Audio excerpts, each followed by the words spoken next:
Okay, let's dive right into this. Welcome to today's Explainer, where we're taking a pretty fascinating look at something you've almost certainly heard, probably hummed along to in the car, and hey, maybe even danced to at a wedding.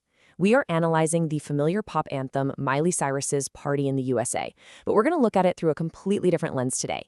Instead of just hearing a catchy beat, we're going to treat these lyrics as a rich data set, a text that actually outlines a profoundly deep psychological journey. You see, hidden right there in the verses and the chorus is a literal step-by-step roadmap for navigating anxiety and finding a real sense of belonging. So that brings us to the big question driving our explainer today. How exactly does a pop song perfectly map the cure for imposter syndrome? I know, right?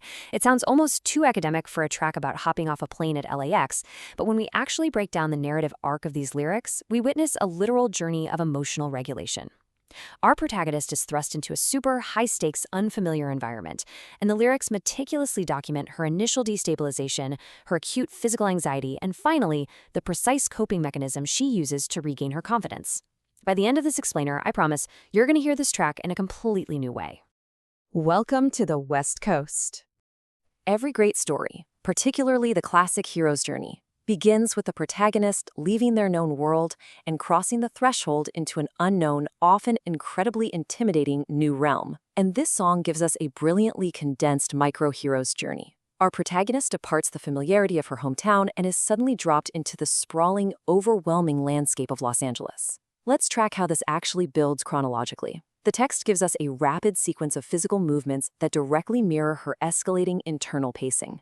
First, she hopped off the plane at LAX. Almost immediately after, she's jumped in a cab for the first time, taking in the massive, imposing Hollywood sign. And then, before she even has a second to process this massive life transition, she has to get to the club in a taxicab. It is a relentless, breathless timeline. There's literally no moment to pause, no chance to unpack her bags or even sort through her emotions. The environment is just coming at her incredibly fast, setting the stage for some serious psychological friction. And this brilliantly illustrates the intense visual and cultural contrast between her roots and this entirely alien environment. So on one hand, we have her known world, right? She arrives with just a dream and my cardigan, wearing kicks, sneakers, and expecting the casual, familiar vibe of a Nashville party. But compare that to the reality she actually crashes into. It's literally dubbed the land of fame and excess, dominated by the looming Hollywood sign and populated entirely by people wearing stilettos. She literally notes, "I guess I never got the memo." Now, this isn't just about fashion choices. It's a stark, objective data point showing the total mismatch between her internal identity and her external surroundings. Moving on to Section 2, Culture Shock and Anxiety. Now, when that massive cultural mismatch occurs, there is a very real psychological toll. Our protagonist isn't just, mildly surprised by her surroundings. She is plunging headfirst into an abyss of alienation. The shiny veneer of Los Angeles quickly triggers this whole cascade of negative emotional and physical responses. To understand exactly what she's going through, we really need to apply an academic framework to her lyrical experience. What we're looking at here is a textbook case of culture shock, which is defined as the feeling of disorientation experienced by someone who is suddenly subjected to an unfamiliar culture or way of life. She looks around, notes that this is all so crazy and everybody seems so famous, and she is immediately unmoored. The rules of engagement she learned back home simply do not apply here anymore. And the text doesn't just give us vague emotional concepts either. It gives us hard, visceral data.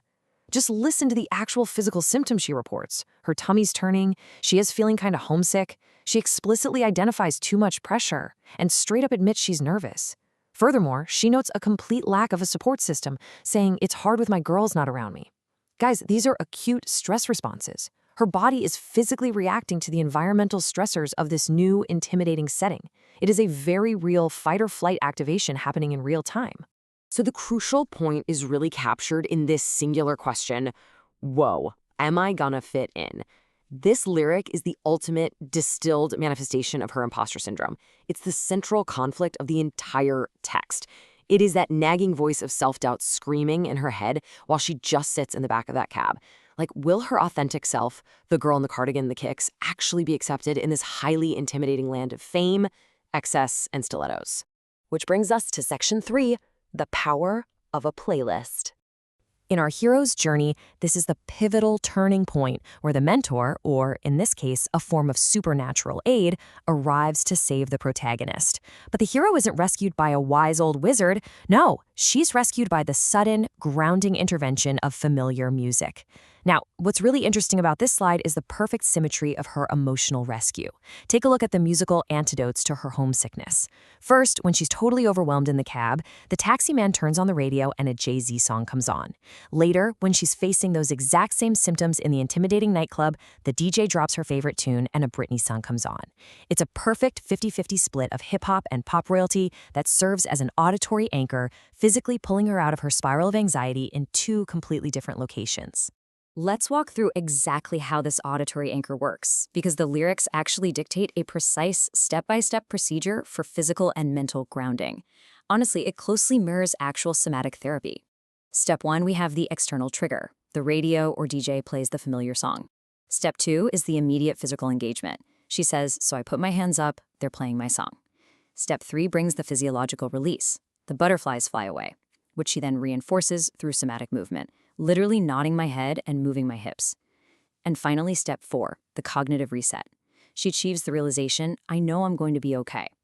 I mean, she goes from an auditory cue to a physical action, to physiological relief, and finally to total mental clarity. It's an incredibly effective emotional regulation technique mapped perfectly into a pop chorus. Pretty wild, right? All right, section 4, staying in the USA. Through the power of these grounding techniques, our protagonist transitions from a state of total alienation into a state of acceptance and genuine belonging. Now, she doesn't change who she is, but she completely changes how she occupies the space around her. But, it isn't without a final test. We reach this crucial climax of doubt where she confesses, felt like hopping on a flight back to my hometown tonight. The flight response of that fight or flight mechanism we talked about, it is incredibly strong right here. But then she reveals, something stops me every time. Well, what stops her? The DJ plays my song and I feel all right. The grounding power of the music consistently pulls her back from the very edge of retreat. She realizes she actually has the internal tools, triggered by these external rhythms, to survive and even thrive in this crazy environment. And the ultimate result of all that survival? The number 12. Throughout the entire text of the song, our protagonist joyfully declares it's a party in the USA exactly 12 times. Think about that. What started as a terrifying alien landscape of excess and pressure has been totally, completely, cognitively reframed. By the end of the song, her confidence has fully crystallized. The repetition of this phrase isn't just some catchy pop hook. It is a vital, driving affirmation. She has successfully conquered her imposter syndrome. She finally knows she belongs at the party. So, we've seen the data, we've tracked the hero's journey from anxiety to confidence, and we've analyzed the step-by-step somatic grounding technique. We've literally taken a pop song and revealed the psychological roadmap underneath the beat, which leaves me with one final provocative thought to leave you with today. When you are facing your own Hollywood sign, when you're standing in a room full of stilettos and you're wearing kicks, and you desperately need to make those butterflies fly away, what is your Jay-Z or Britney song with a specific anchor that reminds you that, hey, you're gonna be okay? Take a moment to really think about it.